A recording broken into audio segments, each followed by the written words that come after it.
Last October, Zhenwan Lei, a grad student and novice athlete, competed in what was called a semi-contact kick light tournament in Burnaby. His family claims in a lawsuit it led to a severe brain injury, and doctors say he's unlikely to recover. Now, BC's athletic commissioner has expanded powers to scrutinize and sanction amateur martial arts competitions in the province, thanks to an order in council. Previously, he only had powers over specific sports like kickboxing and mixed martial arts, but now all amateur competitions are under his purview. There's new types of sports creeping in that kind of skirt the wording in the criminal code, so there was a need to kind of put something in place that would regulate it and make it safe for the competitors. He says some have been fudging the rules of regulated sports, simply labeling them with new names like continuous sparring. We're starting to see people getting injured, and then we started looking at what was in place. And for a lot of these events, there was no medical in place, or there was no proper referee training in place. Lei's family is suing a number of people and groups connected to the fateful competition.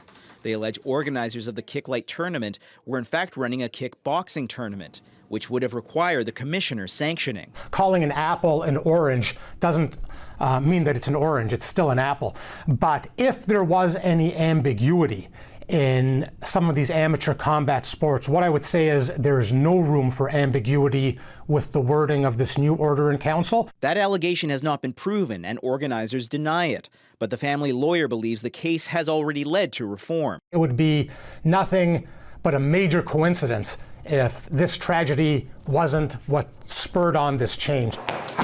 BC's kickboxing organization says there have long been concerns about safety standards at unsanctioned tournaments, including so-called light contact or semi-contact events. Sometimes there's people refereeing that are volunteering, and they really shouldn't be doing it. The other thing to consider is the medical team on site. Like, do you have a proper medical team? Do they have concussion training? Lei is now back home in China.